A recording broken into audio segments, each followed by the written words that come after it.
This is Something to Gnaw On, a short podcast for the Christian with a short attention span or just short on time, designed to give you something to mentally or spiritually gnaw on throughout your day, a Bible study in bite-sized form, if you will.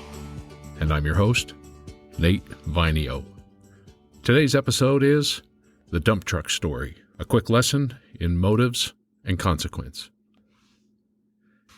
He was born in Finland, and if I remember correctly, and at the tender age of 6, he and his brother, who was about 9, were put on a ship and sent ahead of his dad and mom to other family members who were already on a homestead in Canada. About 3 years later, his parents finally made it across. I can't fathom how two boys that young make it across the Atlantic on a ship by themselves. But it was a different era, around 1930 if I'm not mistaken. My aunt relayed a story once that on the ship they got caught on the deck in a storm, and a deckhand had to work his way out onto the deck, moving between wave swells to retrieve them from the danger. The rest of his story, as far as today's account is concerned, happens pretty quickly. He never made it past the 8th grade, but managed to find himself on a crew that built the Alcan Highway, and then he spent some time logging in the Vancouver region. At an evangelistic meeting, he met the evangelist's daughter. The only problem? She was an American citizen and lived in Seattle. But after meeting about 5 times, they married. I've always joked about the fact that Grandpa became an American citizen the old-fashioned way, by marriage. They settled in the Seattle area, and when I was about 6, he and Grandma had taken a job with their church to be a manager at a camp called Camp Baraka.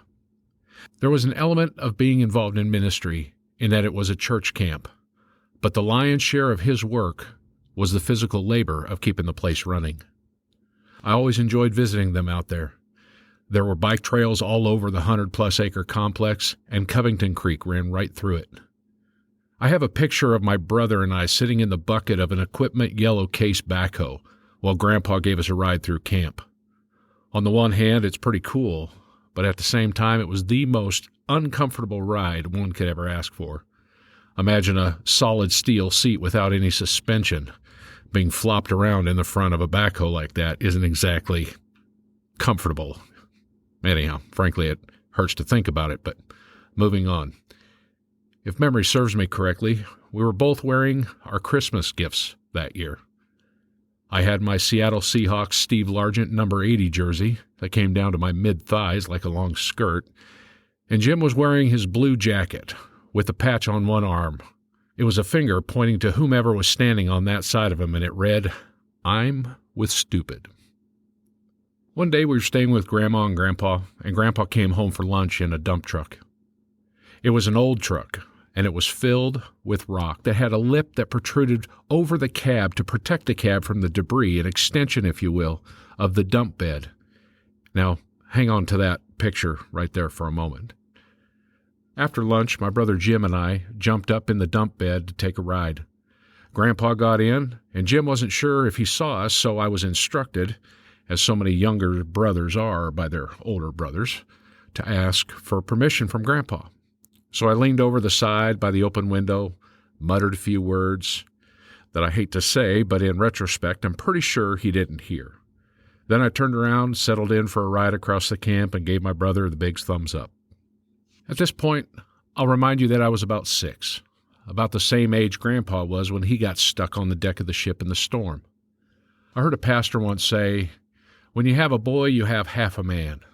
And when you have 2 boys, you have about a quarter of a man."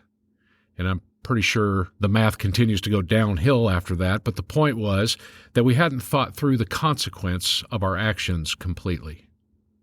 A few minutes later, Grandpa pulled up to the dump site, threw it in reverse, and started lifting the dump bed. It would be a slight understatement to say that panic ensued.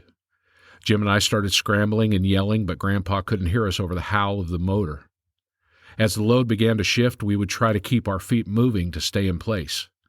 Eventually, we jumped up on the lip that, when in the down position, covered the cab of the truck, but now all we could do was hang on to the front edge of it for dear life. Finally, the dump came to a stop at about a 45-degree angle, with me and Jim hanging on for dear life and yelling. And finally, Grandpa got out to look. Now, I will say that I got my fair share of spankings when I was a kid, and I deserved every one of them. And I'm sure I deserved one for this debacle as well, but honestly, I don't ever remember getting to any trouble. Maybe it had something to do with the mortified look on Grandpa's face, that somehow, to justify discipline, he'd have to admit that he nearly buried his 2 grandkids. Maybe he took it pretty hard. And maybe just letting the matter go was easier. I can't imagine what it would have looked like from his perspective. A lazy drive across camp, backing up to the dump zone without incident, listening to Christian radio, lifting the bucket, and the simple, perfunctory task of getting out to make sure and certain that the dump bed was in fact empty, only to look up and see a number 80 Steve Largent jersey stretched out as if he's catching a pass from Jim Zorn as he's hanging onto the front lip of the headache rack, accompanied by some young punk with a "I'm with stupid" patch on his arm. That'll leave a mark on your mind, especially when you realize that these 2 punks are your grandkids. I wonder if he had any kind of flashback to his days with his brother, crossing the Atlantic and having to be rescued from the deck of the ship in a storm while they hung on for dear life.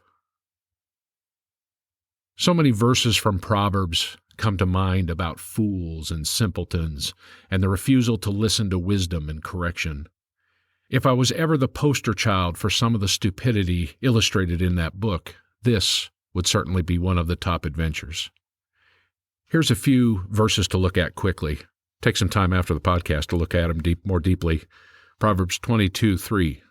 A prudent person foresees danger and takes precaution.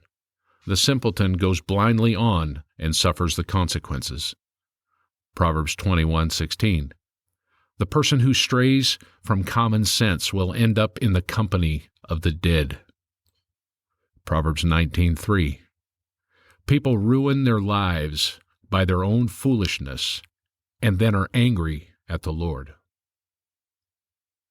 And Proverbs 13:1. A wise child accepts a parent's discipline. A mocker refuses to listen to correction. In this situation, I was the fool because I refused to ask permission, because I believed the answer would not be what I wanted, and I figured out that I didn't have to refuse to listen to correction if I didn't ask the question in the first place. This is such a human nature issue. Ever hear someone use the phrase, "It's easier to ask forgiveness than it is permission"? Pretty wise-sounding words for a fool. And in case you're wondering, if you go to Bass Pro Shop or Cabela's this time of the year, you hear that a lot at the gun counter when guys are getting their new purchases for the season. Okay, I'm getting off track a bit, but back to the script. There are a couple of directions I thought about taking this story, and frankly, I'm just running out of time. But let me wrap up this thought with another weird story. I recently had a situation arise, and I thought it'd be nice to talk to someone about some life issues, to have a human sounding board to bounce ideas off, if you will. And I found myself rejecting one particular name. It didn't make sense. He knew me well. He loves the Lord. He's a straight shooter when it comes to the topic I wanted to delve into. So why would I want to disqualify him from being a godly sounding board? Once I began asking these questions, the answer came quickly. The reality is that I'm pretty sure I know what he would say. And it isn't what I really wanted to hear. My flesh still wants to seek out people I can manipulate into answering questions a certain way so I can get what I want. And there's no manipulating this guy. It's been 40-some years since I led my brother to believe that I asked permission to ride in the dump truck. And it's amazing how often I can still see the flesh trying to avoid things like this, things like accountability and submission to the Lord, to wisdom, and to authority. I know I'm not the only individual in the world that struggles with this. It's most certainly the opposite, actually. That is to say, we all struggle on some level or another with this. In the New Testament, Paul refers to it as the sinful nature or the flesh, and it must be crucified. John refers to it as the pride of life in 1 John 2:16. But as I struggle again with this, the arrogance and the ignorance of this situation hit me squarely between the proverbial eyes. People think their choices and their struggles with temptation revolve around themselves, and that's a lie from the pit of hell. The idea that the sin is in their own head or their own heart and has little to no effect on those around them is flat out wrong. Try telling that to my brother. He enjoyed the ride in the back of the dump truck on a reasonable presumption that I had both asked for and received permission from my grandpa. Trusting his brother could have cost him severely, potentially his life. My sin, my choice, put him in danger. I got what I wanted, but hanging from the dump truck headache rack, we were both paying the price for my sin, for my choice. And he was coming to terms with the prophetic "I'm with stupid" patch on his coat becoming a reality. He was, in fact, with stupid, with foolish, with the simpleton. Paul wrote in 1 Corinthians 13:11, "When I was a child, I spoke and thought and reasoned as a child. But when I grew up, I put away childish things."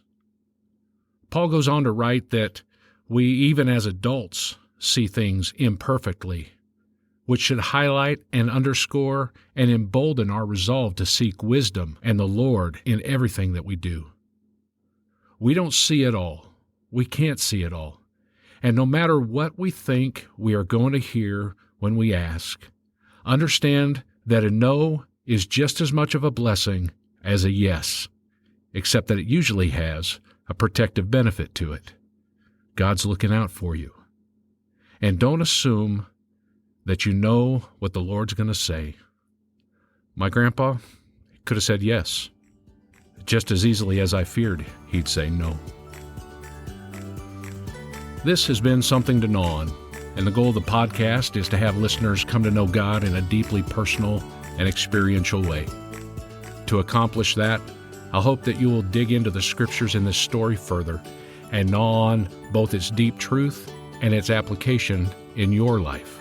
You can find the references in the transcript and the show notes.